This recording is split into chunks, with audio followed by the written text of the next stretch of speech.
Hi, Rick. Hi, Jackie. I'm really pleased that you're joining Blogging Heads TV today. I can say without a doubt that this is the first time a father of 14 has participated in a dialogue. And I should start by saying I'm taking off my arms control hat for today. There will be no discussion of Iran's centrifuges from me. And we're just going to talk a little bit about parenting, and in particular parenting in a community of faith, or not in a community of faith, as is in the case in my family. So why don't you introduce yourself a little bit for Blogging Heads viewers? Well, I'm really pleased that you've invited me on this groundbreaking show. It's really fascinating. The older guys and I have been talking about it. Everybody here, we've been doing a website for 8 years, is very excited about things that are happening with the internet and the merger of TV and internet, and you guys have taken it to a new level, so I'm honored to be with you. And basically, I'm a dad living here in the Illinois/St. Louis area. We run a court reporting business, video business, also with my children, my sons, and one daughter and her 13 brothers, ranging in age from 4 up to 27.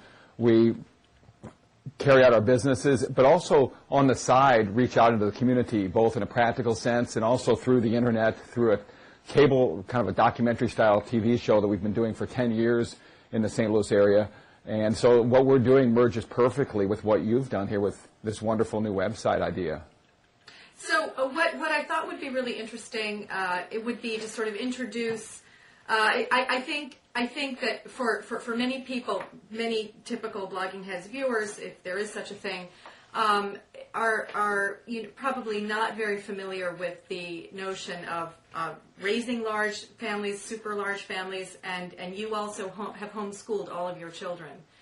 That's right. How did you come to the decision to have 14 children, and how did you subsequently decide that they would all be educated in your home? Well, it was just everything happened very gradually, as most things do in life.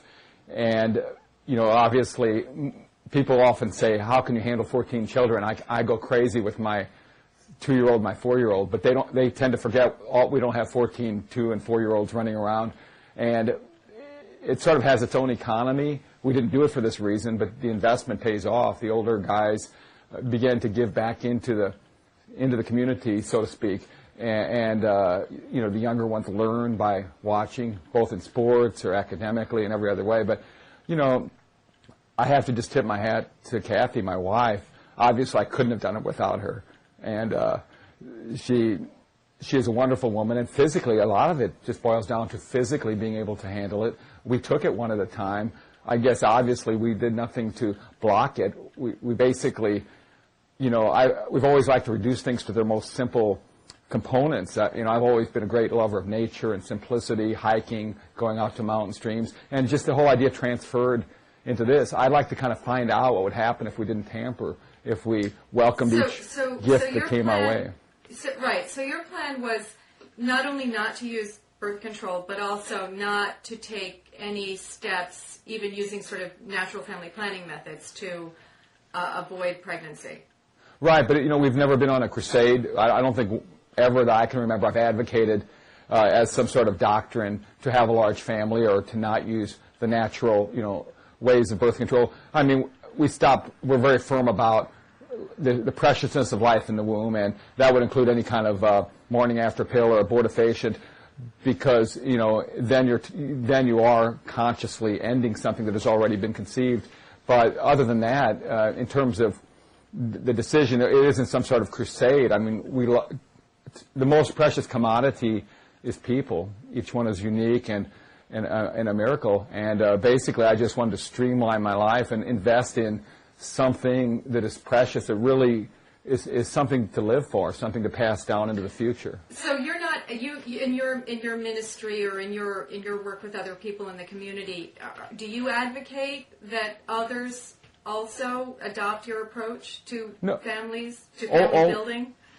No, only in the sense of not, for years since the day I remember when Roe v. Wade came down and I was a junior in high school. I mean, since that day, I've really worked and tried to urge people toward the goal of respecting all life.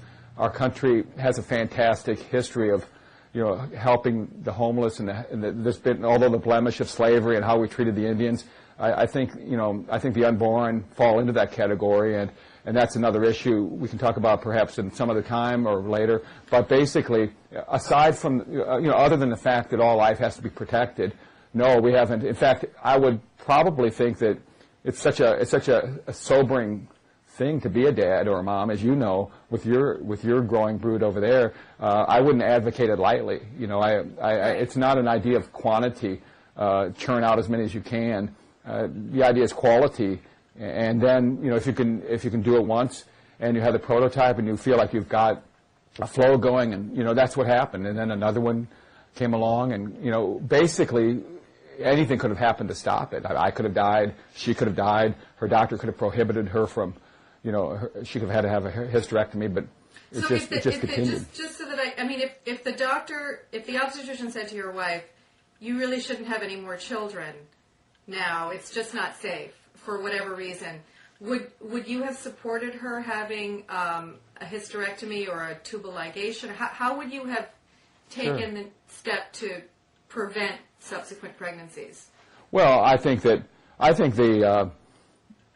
first of all, her health has always been a great issue.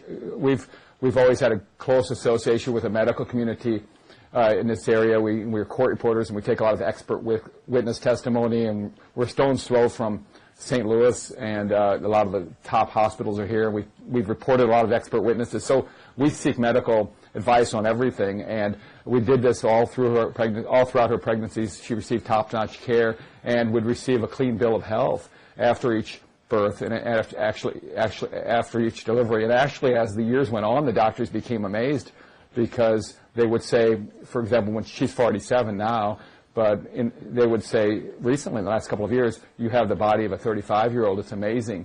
And the reason we haven't had any more since our 4-year-old is simply that it does seem that right now that she's riding into the sunset in terms of menopause. She hasn't, no more pregnancies have come about recently. So, but we have run the race from beginning to end.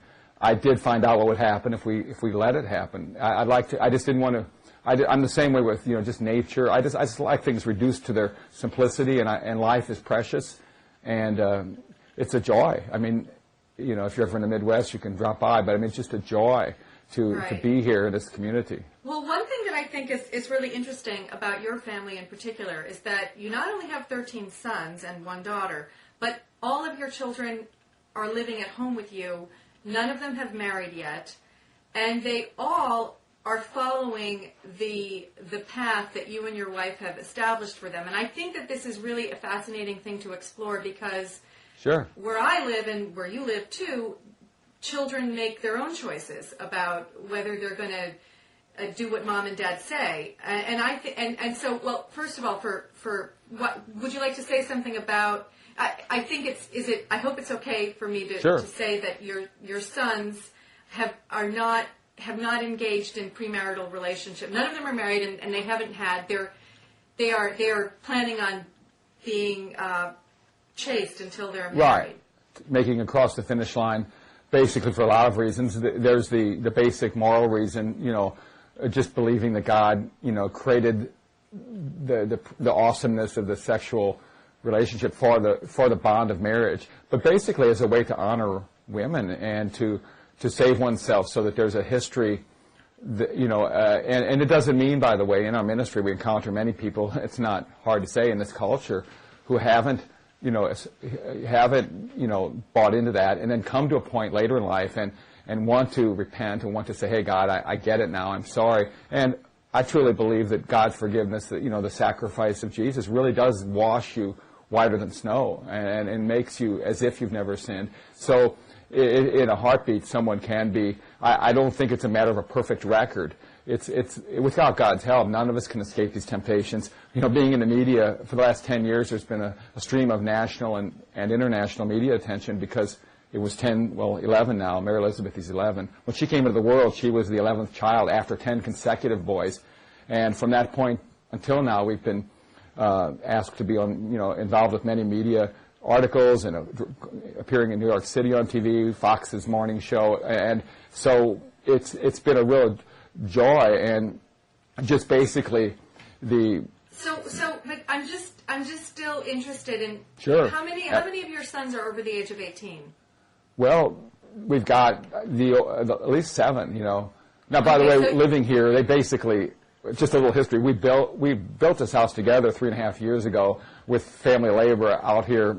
After moving out of the city 3.5 years ago, we lived in an old fixer-upper, house with radiators for 25 years. Moved out here. Everybody worked together. We had a 5-acre cornfield in view practically of the St. Louis Arch skyline. We're close to the city, but out here where the deer are. They invested into this project, and we made a basic suite or an apartment. It's not as if, they have their own freedom, they come and go, they have their own basic working suite. It's like a loft apartment. The oldest 4 have basically their own lifestyle up there. They have all the computer equipment. That's where the FAM Team website is created. They invented it 8.5 years ago. And so it's basically not simply like you might visualize everybody. And basically you said earlier about doing what mom and dad say, making their own decisions. The irony of it is they've all made the decision to do this. Right. No, I think that's the fascinating thing. My understanding then is that your oldest 4 sons maintain a kind of quasi-separate an apartment and have their own. I know that you mentioned that they fly off to conduct depositions, and so they're living a pretty independent life, but still close to home. And you have other sons who are over the age of 18, but still living, under your roof, Right. But how is it that your 7 sons who are over the age of 18 are okay with the notion that they'll remain virgins until they get married? I think that's pretty remarkable. It's a pretty remarkable record on your as a parent. So what did you and your wife say to them that persuaded them that this is their path as well as yours? Well, part of it is the concept of delayed gratification. You're always living off of the interest of what your decisions have been in the past. We all know that personally. So if you can delay your gratification and build for the future in terms of how you'll want to feel about yourself or what kind of legacy you'll want for your children. I'm a student. I've always enjoyed, as a hobby, Kathy and I explore 18th and 19th century Civil War diaries, Revolutionary War diaries, archives, newspapers, and it's awesome to read. These are their histories. The book is closed. Once they've passed from this earth, that's it. That's all she wrote. And I just feel we're just very conscious of the fact that we're writing our histories, and that kids, they always say, that the old saying, values are not so much taught as caught. They're going to pick up and see the way mom and dad did it and either embrace it or reject it. So, the only way you can win your kids over in this generation with all the temptations is to actually make what you have better, a more appealing product. We're in a consumer-driven culture. That works even when parents are trying to talk their kids out of doing this or that. You've got to kind of be 3 steps ahead. Think like a kid or a teenager or a young adult and be out ahead. So we just have we just finished a 3.5-week fall trip through New England and Prince Edward Island. And, our trips, people think homeschooling, sheltering. On our trips, we visit places like Yale and look up old archives, or Gettysburg. We were at Gettysburg 3 weeks ago, walking around Little Round Top, analyzing what Joshua Lawrence Chamberlain did. So, and homeschooling, we're not on the subject, just gives us a time to go out and do what we want and be into the world in a sense of taking what's good from it, drawing the best, because you customize their education. It's not a siege mentality that you're out on some compound. I don't know if I'm rattling on too long, but... No. Well, I'm glad you brought up the issue of homeschooling, because I have 3 children. They all go to school. They all go to public school. The oldest is 12. The youngest is 3, and he's in nursery school. And my children are being raised in one of these leafy university towns where there's intense pressure on everybody to be a strong athlete, a strong academic student, and to go out, get into the best school you can, and then discover, become CEO of the next eBay or Google or something.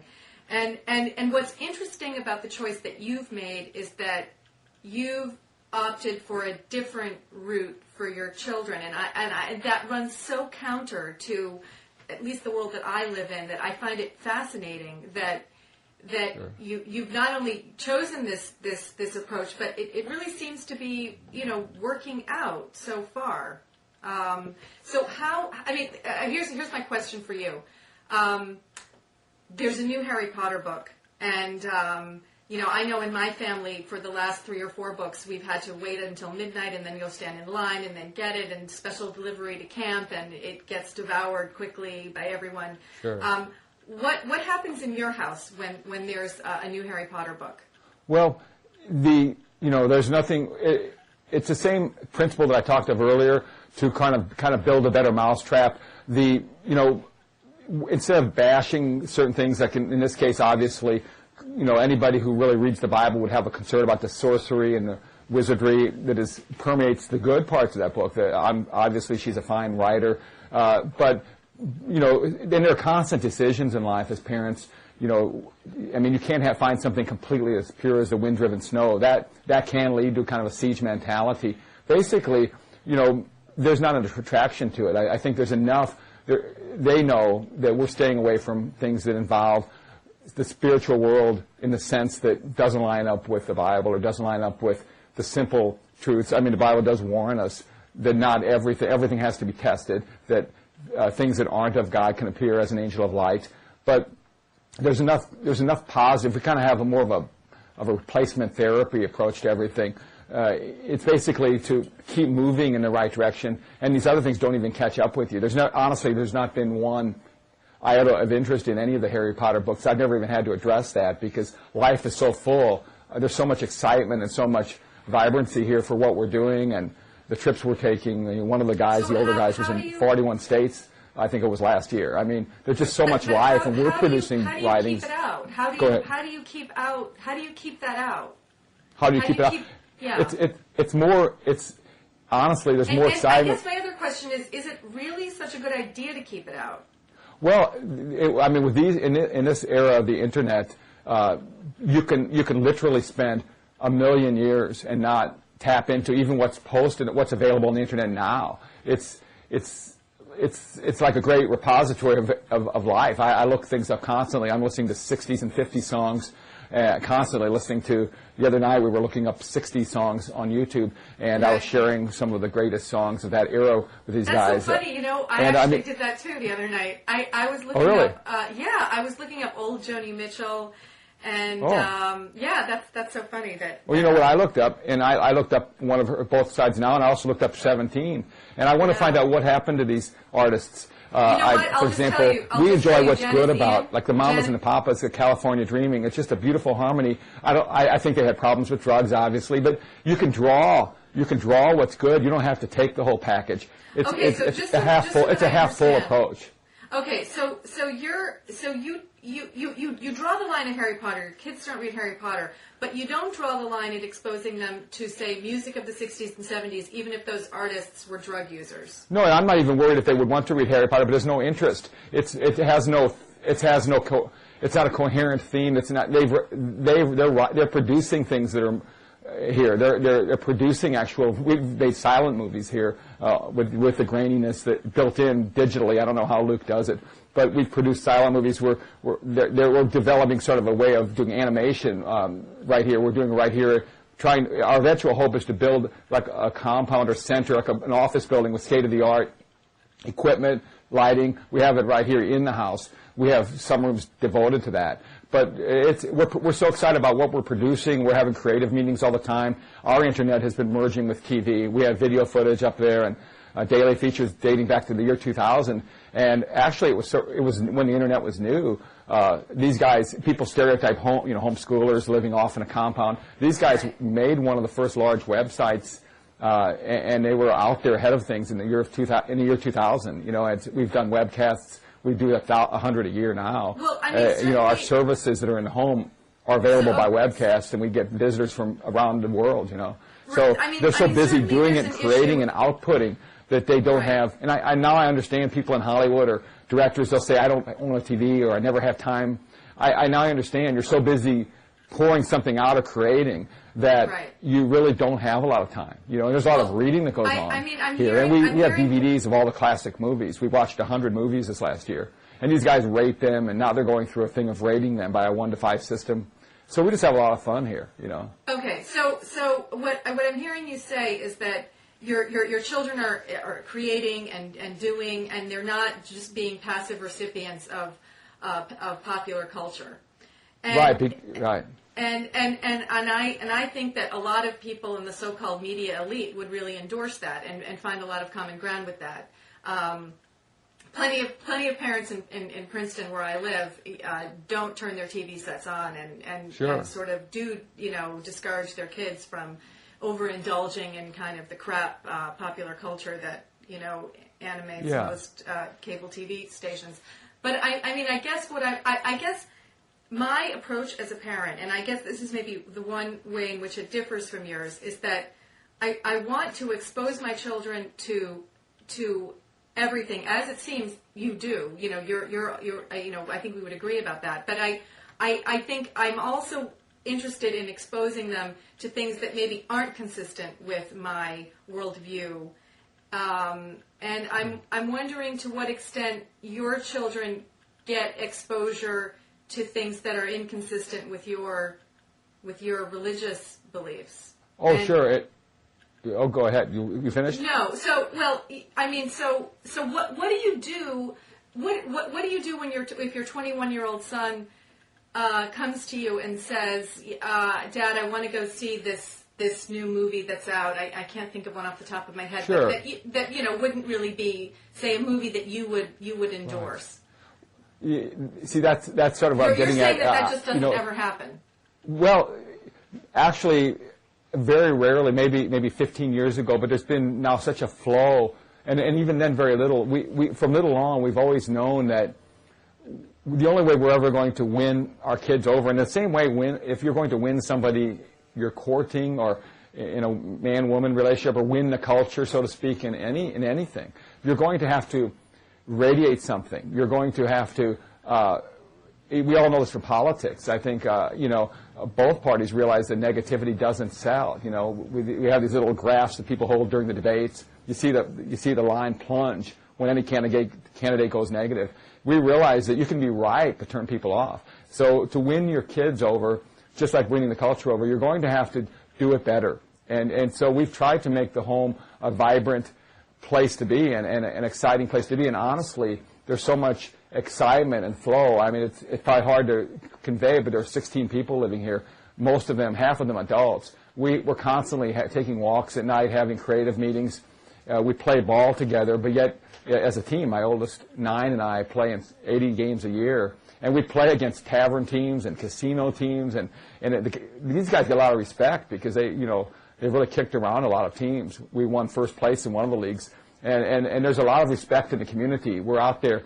Our annual softball classic that we do now, 10th annual coming up, one or more of the Cardinal players will come and play ball with the guys and I, members of the media. And the secular media endorses every year. They talk about it. We play a media team every year. And so we probably do more dealing with secular people than we do with mainstream people. I've never been to a homeschooling conference. Quiverful, I found my name in Wikipedia as a leader of that movement. I guess by example I've been. But we stick away from stereotypes. Do you try to? I mean, do you distance yourself from? I'm hoping we get it. Maybe this is a good time to talk about this. Not distance. The issue about the evangelical community, and sure. And I know you don't want to label yourself necessarily an evangelical, but there are cleavages. There are interesting cleavages in that community now. Well, I'm sure you could label. We are simple, basic Christians, born again Christians. In the sense, the only reason I would hesitate about labels is that people out there viewing might tend to say, "Oh, aha, I finally get it," and put you into a label. Right. And I tried to resist doing that with this show. You mentioned it's watched by the media elite, but I found in our experiences with the media and traveling around to universities doing this research, expert witnesses, that you really can't stereotype. It's very difficult. The media elite is like peeling an onion. There's no block, And, I wouldn't be bold enough as to call myself a member of the media elite, but I think that you're right. There's no single paradigm that there's no one size fits all but maybe just taking this to kind of just talk about politics for a minute. Sure. And I know you don't speak for everybody, as I Right. certainly can't speak for everybody on the East Coast. But your sons are older. You must have political conversations. You sit around the table. Constantly. What do they say? What is your take? Let's talk about Rudy Giuliani. What's the story? Why are so many evangelicals enamored of Rudy Giuliani? Well, I think in terms of what you look for in a president, he has so many of those. He has the presidential aura going. The way he handled 9/11, the way he handled the trials with the underworld, and handled those things. He was so fearless, and the way he cleaned up.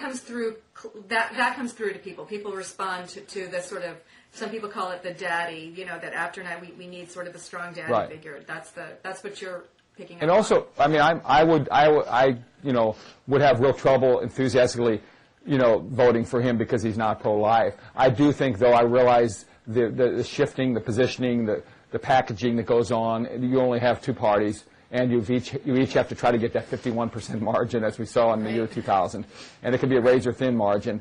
And it's basically, when faced with a choice, I can see where people like Pat Robertson are coming from with his endorsement. He wants to get out ahead of the game, and basically, I would assume, is warning people, look, let's look at this realistically.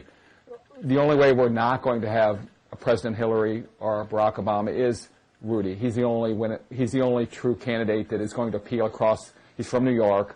It's the only way you're going to come close to winning New York State, in the Electoral College. And if you would, that would pretty well clinch the election. It's fascinating to think. I've often thought, can he win New York? Can a Republican candidate win New York State and those electoral votes? So, I mean, you're 1/5 of the way to the nomination, aren't you? I mean, to victory. Now you live in Illinois. Obviously, Barack Obama is very popular there, and he is certainly a man of faith, and certainly he's pro-choice candidate. But I think he's also tried to make clear that he is no fan of abortion. Would your sons be able to vote for Barack Obama? Well, I don't think so. I know they wouldn't, because the pro-life issue is so crucial and so obvious that and this could be another show, but the whole idea that that we are actually, when you really conceive of what we're doing with abortion, if it is life, we've got some real changing to do in this country, and obviously I believe it is, and medical science demonstrates that. But I think of the Civil War era, the Dred Scott decision in 1857, the idea that a Supreme Court justice actually said that African Americans are so far inferior that they have no rights that a white man is bound to respect. And those who were pro-choice on the issue of African American slavery were on the wrong side of history. So we are passionate about issue. We kind of pick our fights carefully in terms of not making a big deal preaching about this or that on the website, how you dress, how, this or that. The issues of the sanctity of marriage and the issue, of unborn life. I mean, that's a human rights issue, and that cuts beyond religious lines. I think most fair-minded people would say that if it could be demonstrated, proven that is a human life, then we're wrong as a nation. Just like conservatives have to be flexible about the environment. I think people that's been a knee-jerk issue. I love the environment. I think it's fantastic. Any steps we can take to preserve the environment, So again, I think the respect for the environment, the underprivileged, minorities, flows into respect for unborn life, the most vulnerable members of our culture. So then, what I'm hearing you say is that the sort of changes in the evangelical community to become more environmentally sensitive, for example, are taking place in your family as well as among your peers. Now, speaking by the way, of sanctity, can I say, it always was that way in high school. I started the Clean Earth Revival and an Earth Day in the early 70s. I've always been passionate. I refused to get my driver's license as a protest. When everybody else went to a prom, I was riding my bike all through high school, and it took me until the age of 18. In 1973, I was, really experienced giving my heart to Jesus and being filled with the Holy Spirit, baptized in the Spirit, and it really changed me from the inside out. It wasn't a religious so much being educated on facts. It was something within that transformed me and has driven me ever since. And basically, I found that my love for the environment was out of priority. I think with a lot of people who are very sincere, who might call themselves liberals, we all have the same appreciation. We all want minorities to be taken care of and the poor to be taken care of in the environment. It's a matter of the order of where you portion out your caring. And I think unborn life ranks at the very top. And I really think liberals should be out front on this issue. But I think it's become such a hot potato that, like in the same way as Republicans can't admit that we might have some global warming going on,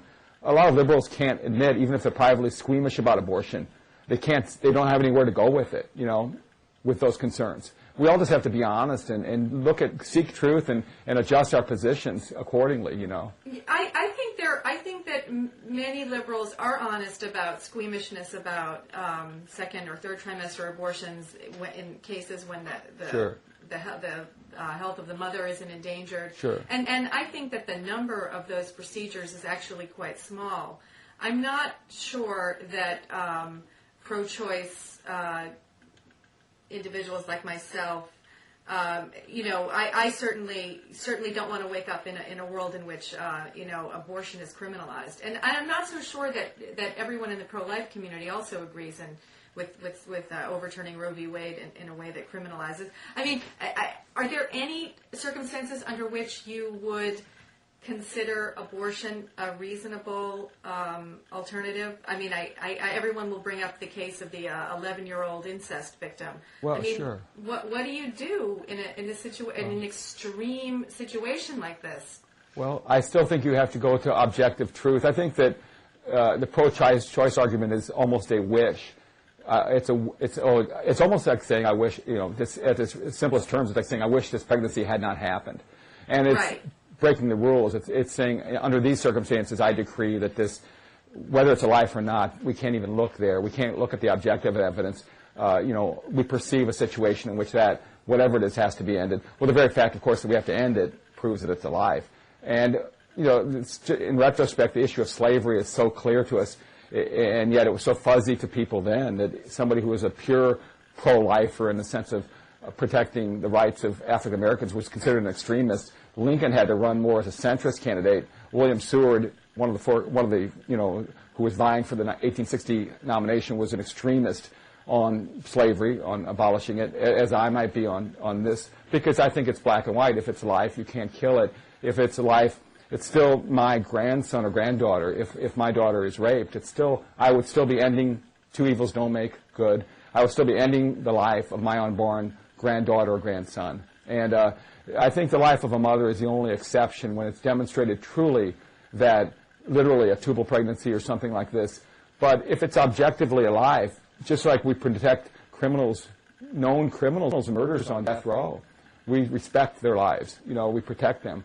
And so, I think we all have to look at it objectively. I think most liberals, most fair-minded people would agree that if sonograms and medical evidence continues to demonstrate, oh, wow, this is life. There is no magical time from first to second trimester that, bingo, a light goes on, now it's life, before it wasn't. This is life from the beginning. It has DNA, the heart beats after a few weeks. It's a frightening concept to think that could we have been, as a country, this wrong for so many years. This goes beyond a religious issue. This is something that, unfortunately, has been blacked out in the media. There has never been an objective discussion, honestly, looking at, kind of the benefit of the doubt given to pro-lifers. It's always kind of as if it's portrayed as an extreme position, but everybody would agree that pro-lifers have a point. I mean, they're concerned about someone outside themselves. They're not trying to cram their morality down anybody's throats. Right. They are concerned objectively, just like liberals or anybody might be concerned about the environment. I hear about the soldiers in Iraq. It's the same. It's the same continuum, and I think I think we're all the same. It's just a matter of what I mean. For a minute to this issue you raised earlier about the sanctity of marriage, and sure. As the father of 13 sons, I'm wondering how you've dealt of homosexuality and how the evangelical community. Sure. I know how the evangelical community deals to some extent with this issue, but I'm wondering whether, in your view, for example, you see this as a choice, that if one of your sons came to you and said, "Dad, I think I might be gay," would you see that as a choice on his part, or would you see it as being born right or left-handed? Well, I wouldn't see it as being born right or left-handed. I do think it's like being born, with any other tendency. We all inherit, so much physically and emotionally and in other ways from our ancestors. I do think that it's objectively wrong. I think there's a choice. I might have a tendency toward alcoholism. Does that mean that let's say one of the guys, my son, has that? I would love and accept him for where he is. We're all weak. And that's basically, it's a simple saying, the bumper sticker, Christians aren't perfect, just forgiven. Christians struggle, everyone struggles, and we just need God's help and forgiveness. In fact, that's why we draw upon Him. We know we're weak. We have friends who hang around and, who are homosexuals. We love everyone. Now, they know where we stand, and I would be glad to pray with them or refer them to someone. A lot of people, it is definitely a lot of times psychologically, the wires are tangled psychologically, emotionally. It dates back to childhood. There are other issues.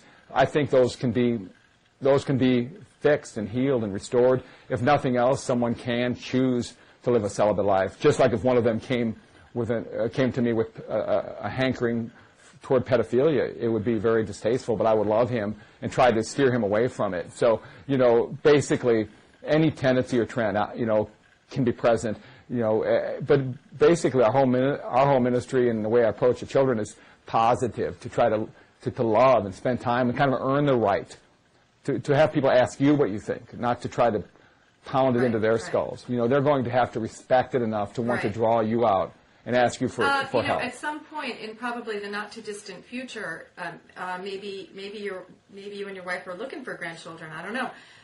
Your sons are going to start to get married. Are you expecting that to happen soon? Yes. In fact, it's interesting because the choices they've made to hang on and wait for the right one is a specific conscious choice. It's not been a lack of opportunity. These guys, they're working out constantly. They're just in great shape and just winning personalities. I think you mentioned to me that they're deluged with photos of women emailing them their pictures. Right. That's really Oh, interesting. yes. I mean, just in the last 10 years of media, there's been a constant flow of that, and they've had their opportunities, and in this day and age, girls will get from A to B pretty quickly, and if the guy doesn't make the move, they'll do it. That? So it's not for lack of opportunity. Well, how do they it's deal not for with lack that? of opportunity. How do they deal with women emailing them photos and hey, I'll tell you, it's tempting. It happens, it's flattering. It's tempting, and they've learned. They're really grounded. They have their heads screwed on. It's interesting. On one of the features we did a 7-day shoot once for a national media outlet, and one of the guys, the producer, spent some time here. Actually slept overnight, and he was a former teacher from the Northeast, and he was amazed. He had said, when I came here, before coming, I thought it would be more like a siege mentality, going off kind of on a compound. The kids would be bashful in front of the camera because they weren't socialized, they weren't conditioned to being, in a socialization context with other people. But it was the opposite. He said, if I ever have kids, I'm going to homeschool them. You've got something here. And he sort of wanted to reverse engineer. He saw the results, and he wanted to find out the formula. And really, you've got to win them over. In this day and age, if you want to kind of sell chastity to your sons, with these girls throwing themselves at you, dressing up, just going to the YMCA. We went yesterday, the way the gals dress. You've really got to have yourself in check because you're tempted constantly. And if they hadn't, I think really, they tell me, Kathy and I are very much in love. We go off on dates, go off to lunch. They see that and they want that. You and your wife that warms my heart to think that, hey, surely they're wanting this for themselves. It's not something that we pounded into their skulls. Your oldest is 27, so sure. Well, are you? Oh, there are plenty of persons of interest. It's come close in the last few years, and it probably will be just around the corner. We have many. It's a matter. It's almost the opposite problem. It's almost as if making sure that I don't jump the gun because I only get to do this once. It's really, it's that kind of respect, and really wanting to be grounded in terms of their business, and they're learning filmography now and learning animation, and we've gotten the new Avid software that the networks use to digitally edit video, and basically we have a college going on here. Homeschool, we have no prohibition against college. It's just that we've been able, with the things we do, court reporting, we've been able to learn. They hang around with media people. They go over to Channel 2 or in St. Louis, or they've learned. They're almost like an ongoing internship. And as I said, we even on our vacations, we go to Gettysburg or Yale University to do research. But we go to all these places, but we kind of do it on our schedule. When we go on a vacation, we go off season. We were able to get a house for like $900 a week. Up to Labor Day, they charge $4,000 a week for the same house. But in the Finger Lakes region of New York. But by going off season, that's one of the benefits of homeschooling. Right. You can eat out during daytime when it's not dinner prices. I love it. I love it. What's that? College, I know you mentioned that your sons have done some correspondence coursework, and they're taking classes in film and video production and that kind of thing. But what if one of your sons came to you and said, "Dad, I want to be a dentist"? Well, that'd be fun. It just hasn't happened, but they'd be the best. They do it with all their hearts. I'd encourage them with everything they have. We need dentists. We need neurosurgeons.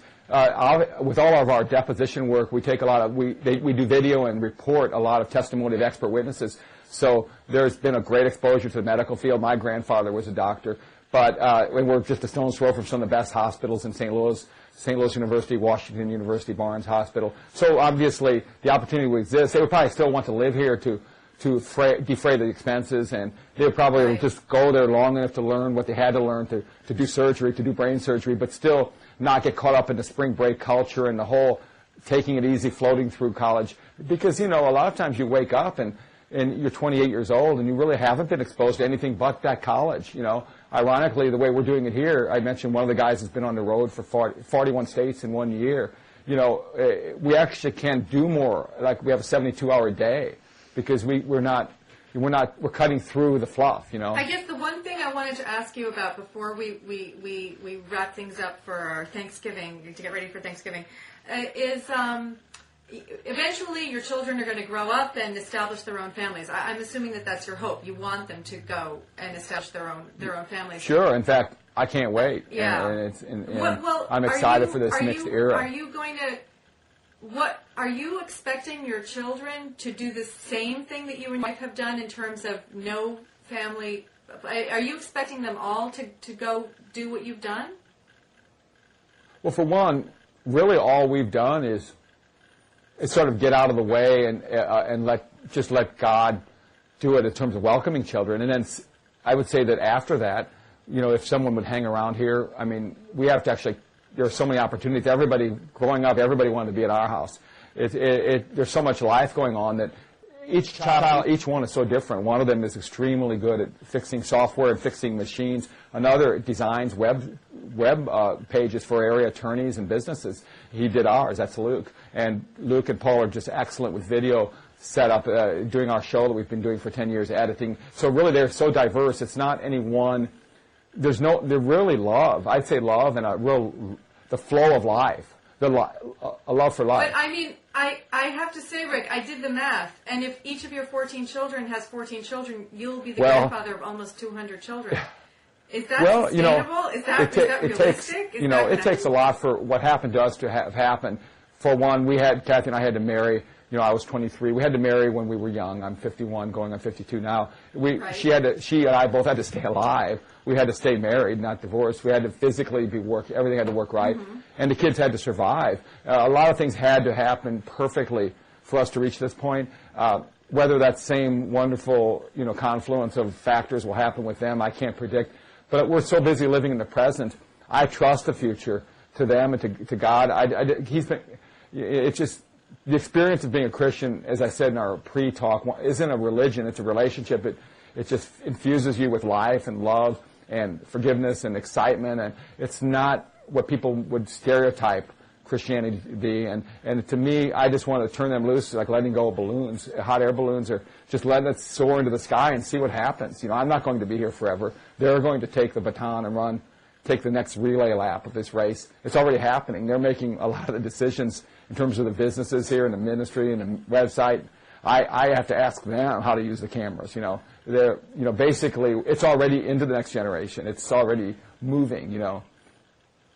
Well, I think that's a really good note, probably, on which for us to wrap Sure. things up. And certainly, it's as parents, we can agree that probably one of the most rewarding things is watching our children outpace us and, Yes. and tell us, new and interesting and different ways to be. I know I'm looking forward to my children pushing me around, when I'm much older. Sure. So, well, listen, thank you very much Sure, for making yourself available for this discussion. Yes. And I don't want to imagine what your Thanksgiving. How many will be at your house for Thanksgiving? Well, we're going to visit both sides of the family, but by the time the dust clears, we'll probably shake the hands of 125 people. Wow, because Kathy has a large family.